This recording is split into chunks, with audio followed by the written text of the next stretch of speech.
بسم اللہ الرحمن الرحیم۔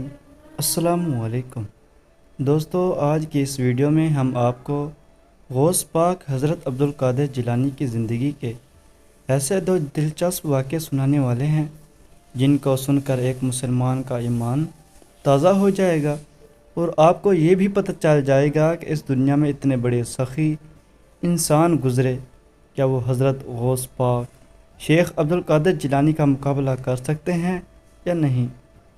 دوستو، ایک دفعہ حضرت غوث پاک نے 100 عربی نسل کے گھوڑے خرید لیے، اور بہت سی روایت میں ملتا ہے کہ حضرت غوث پاک نے 50 عربی نسل کے گھوڑے خرید لیے۔ آپ کے مرید بھی بڑے حیران تھے، کیونکہ حضرت غوث پاک کو ان 50 قیمتی گھوڑوں کی بالکل ضرورت نہیں تھی۔ یہ ایک راز تھا، اور اس راز کے بارے میں غوث پاک نے کسی سے ذکر نہیں کیا، اور کسی مرید میں اتنی جرأت نہ ہوئی کہ وہ غوث پاک کے فیصلے پر سوال اٹھا سکے۔ وقت گزرتا رہا۔ اس وقت ایک عربی نسل گھوڑے کی قیمت آج کے اس دور کے لینڈ کلوزر گاڑی کی قیمت کے برابر تھی، اور اس طرح غوث پاک نے 50 گھوڑے خریدے تو آج کے دور میں اس گھوڑوں کی قیمت 50 گاڑیوں کے برابر تھی۔ ایک دن ایک آدمی کے پاس اس کا دوست ملنے کے لیے آیا، تو وہ اس کو اپنے گاؤں میں گھمانے کے لیے لے گیا، اور گھماتے گھماتے جب وہ غوث پاک کے استبل کے پاس سے گزرے تو اس نے دیکھا کہ حضرت غوث پاک کے استبل میں 50 عربی نسل کے گھوڑے بندھے ہوئے تھے۔ اس نے پوچھا کہ یہ کس کا استبل ہے؟ تو اس کے دوست نے بتایا کہ یہ غوث پاک کا استبل ہے، اور اس میں 50 قیمتی گھوڑے کھڑے ہیں اور اعلیٰ قسم کی خوراک کھا رہے ہیں۔ پھر اس دیہاتی نے کہا، چلو میں تمہیں اپنے غوث پاک سے ملانے چلتا ہوں، غوث پاک سے مل کر آپ کا ایمان تازہ ہو جائے گا۔ اس آدمی نے کہا، نہیں، پھر کبھی ملیں گے، آج میرا دل نہیں کر رہا۔ شاید اس کا مزاج ہی کچھ الگ تھا، یا پھر وہ حضرت غوث پاک کے بارے میں نہیں جانتا تھا۔ ایک دو مرتبہ پھر دیہاتی اپنے اس دوست کو لے کر غوث پاک کے استبل کے پاس سے گزرا، تو اس دیہاتی نے کہا، چلو میں تمہیں غوث پاک کے پاس لے کر چلتا ہوں۔ تو پھر اس نے منع کر دیا اور کہا، ابھی میرا دل نہیں کر رہا۔ وقت گزرتا رہا اور وہ آدمی اپنے واپس گاؤں چلا گیا۔ اچانک اس آدمی کی طبیعت خراب ہو گئی۔ اس نے اپنے گاؤں کے چھوٹے موٹے حکیم سے علاج کروایا، لیکن اس کو کوئی بہتری نہ آئی۔ تو اس کو خبر ملی کہ جس گاؤں میں وہ پہلے جا چکا ہے، اسی گاؤں میں بہت بڑا حکیم رہتا ہے جو ہر قسم کے مرض کے بارے میں جان لیتا ہے۔ اس آدمی نے سوچا کہ اپنے دوست کے گاؤں چلا جاتا ہوں، اپنے دوست کو ساتھ لے کر اس حکیم کے پاس جاؤں گا، اور اس کے پاس جا کر اپنا معائنہ کرواؤں گا کہ آخر مجھے ایسی کون سی بیماری ہے جو ٹھیک ہونے کا نام نہیں لے رہی۔ وہ دوست کے پاس پہنچ گیا، اور وہ دوست اس کو اس حکیم صاحب کے پاس لے گیا۔ جب حکیم صاحب نے اس کا معائنہ کیا تو حکیم صاحب نے کہا کہ تمہارے جگر میں ایک ایسی بیماری پیدا ہو گئی جس کا علاج ناممکن ہے۔ اس آدمی نے کہا، حضور، جوانی کے دن ہیں، زندگی کس کو کوڑی ہوتی ہے، آپ بتائیں، آخر اس کا کوئی تو علاج ضرور ہوگا۔ تو حکیم صاحب نے کہا، اس کا صرف ایک ہی علاج ہے کہ تم ایک عربی نسل کا گھوڑا لے آؤ، اور اس گھوڑے کا جگر نکال کر اس کو آگ پر پکار کر کھاؤ، اور اسی طرح تم ہر روز 50 دن تک ایک ایک گھوڑا ذبح کرو اور اس کا جگر نکال کر کھاؤ۔ 50 دن کے بعد ہی تمہاری یہ بیماری تمہارے جسم سے ختم ہو جائے گی۔ یہ سن کر اس آدمی کا سر زمین پر جا لگا کہ میری اوقات تو ایک عام سا گدھا خریدنے کی نہیں، تو میں عربی نسل کا گھوڑا، اور وہ بھی 50، کیسے خرید سکتا ہوں؟ تھوڑی دیر پریشانی کی حالت میں بیٹھنے کے بعد اس نے اپنے اسی دوست کو کہا جس دوست نے اسے غوث پاک کے پاس جانے کے لیے کہا تھا۔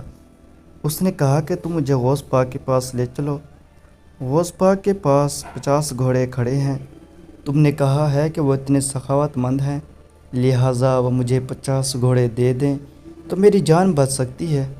اس کے دوست نے کہا، تم پاگل ہو گئے ہو، 50 گھوڑے، اور وہ بھی عربی نسل کے، تم جانتے ہو کہ وہ کتنے مہنگے ہیں؟ تو اس نے کہا، تم میرے ساتھ غوث پاک کے پاس چلو، میں حضرت شیخ عبدالقادر جیلانی رحمۃ اللہ علیہ کے پاؤں میں پڑ جاؤں گا، ہاتھ باندھوں گا، اس کے آگے گڑ گڑاؤں گا، اس کو اپنے اللہ اور رسول کا واسطہ دے کر میں اس سے 50 گھوڑے مانگ لوں گا۔ وہ آدمی منع کرتا رہا، لیکن اپنے دوست کے ہاتھوں مجبور ہو کر وہ اس کے ساتھ غوث پاک کے پاس چل پڑا۔ جب غوث پاک کے پاس پہنچے تو اس آدمی کے کہنے سے کچھ پہلے غوث پاک نے کہا، جاؤ، اور سامنے 50 گھوڑے میں بندھے ہیں، ایک گھوڑا کھول کر لے جاؤ اور اس کو ذبح کرو، اس کا جگر نکال کر کھاؤ اور ہر روز آنا اور اسی طرح ایک گھوڑا کھول کر لے جانا۔ 50 دن تک باقی بچے ہوئے گھوڑوں کو بھی خوراک تمہیں ڈالنے کی ضرورت نہیں، تمہیں اپنی صحت کا خیال رکھنے کی ضرورت ہے، ان کو چارہ بھی میرے مرید ہی ڈالتے رہیں گے، لہٰذا تم ہر روز استبل میں آنا، ایک گھوڑا کھول کر لے جانا اور اس کا جگر نکال کر اپنے علاج کے طور پر کھاؤ۔ وہ آدمی بڑا حیران و پریشان ہو گیا اور کہا کہ حضور، آپ کو کیسے پتہ چلا کہ مجھے یہ بیماری ہے؟ اور مجھے حکیم صاحب نے عربی نسل کے گھوڑے کے جگر کا علاج بتایا۔ تو غوث پاک نے کہا کہ جب تم اپنے دوست کے گاؤں کی سیر کے لیے روانہ ہو رہے تھے تو اسی دن میں بھی تمہارے گاؤں سے گزر رہا تھا، اور جب میں نے تمہیں دیکھا تو تجھے دیکھ کر مجھے پتہ چل گیا کہ تجھے چند دن بعد جگر میں ایک ایسی بیماری پیدا ہونے والی ہے جس کا علاج صرف عربی نسل کے گھوڑے کا جگر ہوگا، اور وہ بھی تمہیں 50 دن تک کھانا پڑے گا، لہٰذا اس لیے میں نے وہ 50 گھوڑے خرید لیے، اور وہ گھوڑے میں نے کسی اور کے لیے نہیں، صرف تمہارے لیے خریدے تھے۔ یہ سن کر وہ آدمی اسی وقت غوث پاک کے قدموں میں گر گیا اور کہا، حضور، آپ مجھے مرید بنا لیں، میں آپ کا مرید بننا چاہتا ہوں۔ تو غوث پاک نے ایک خوبصورت جملہ فرمایا تھا کہ اے نوجوان مرید، اپنے پیر کو بغیر آزمائے بن سکتا ہے؟ تم نے تو مجھے آزما لیا، اب تم میرے مرید نہیں بن سکتے، لیکن یہ 50 گھوڑے میں نے تیرے لیے خریدے، جاؤ اور اس کو کھاؤ اور تم صحت یاب ہو جاؤ گے۔ وہ نوجوان غوث پاک کی اس سخاوت اور دور اندیشی کے بارے میں اتنا متاثر ہوا کہ ساری زندگی اللہ تعالیٰ کی عبادت میں گزار دی۔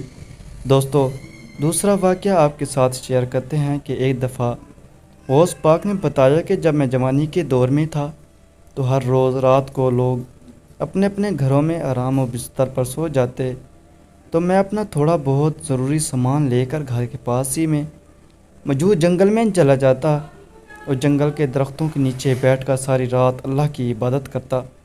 وقت گزرتا رہا، ایک رات میں ایک درخت کے نیچے بیٹھ کر اللہ کی عبادت کر رہا تھا کہ اچانک اس درخت کے اوپر اتنی زیادہ روشنی چھا گئی جو میں نے پہلے کبھی نہیں دیکھی، اور اس کے بعد ایک آواز آئی کہ اے میرے بندے، تم نے میری اتنی عبادت کی کہ اب میں نے تجھ پر اپنے سارے فرض معاف کر دیے۔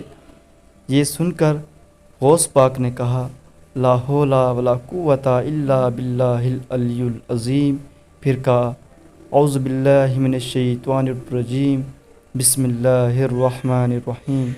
غوث پاک کو پتہ چل گیا کہ یہ شیطان ہے، کیونکہ اللہ تعالیٰ نے اپنے فرائض کو اپنے نبیوں پر معاف نہیں فرمائے تھے، تو پھر مجھ پر کیسے ہو سکتے ہیں؟ پھر اس شیطان نے کہا کہ غوث پاک، تمہاری قسمت اچھی ہے کہ تمہیں تمہارے علم نے بچا لیا۔ شیطان نے سوچا کہ اب دوسری بار غوث پاک کو بہکا لوں گا، تو غوث پاک نے کہا، نہیں نہیں ملعون، مجھے میرے علم نے نہیں بلکہ میرے اللہ نے بچا لیا۔ تیرے علم نے تو تجھ جیسے ابلیس کو بھی نہیں بچایا تھا، تو پھر علم انسان کو کیسے بچا سکتا ہے؟ بڑے بڑے علماء کو دیکھا، ان کے پاس بہت علم تھا لیکن وہ پھر بھی گمراہی میں چلے گئے۔ اگر علم انسان کو بچاتا تو وہ پھر کبھی گمراہی میں نہ جاتے۔ یہ سن کر اس شیطان نے کہا کہ میں شیطان ہوں اور میرے پاس انسان کو بہکانے کے لیے 70 داؤ ہوتے ہیں، اور میں وہ کوئی بھی داؤ اپنا استعمال کر کے انسان کو بہکا سکتا ہوں۔ تو حضرت غوث پاک نے ایک جملہ کہا تھا کہ جو بندے اللہ کے ہو جاتے ہیں پھر ان کو کوئی بھی بہکا نہیں سکتا۔ یہ سن کر وہ شیطان بھی سمجھ گیا اور اسی وقت وہاں سے بھاگ گیا، اور اسی طرح غوث پاک نے اللہ کی مدد سے اس شیطان کو خود بہکانے سے بچا لیا تھا۔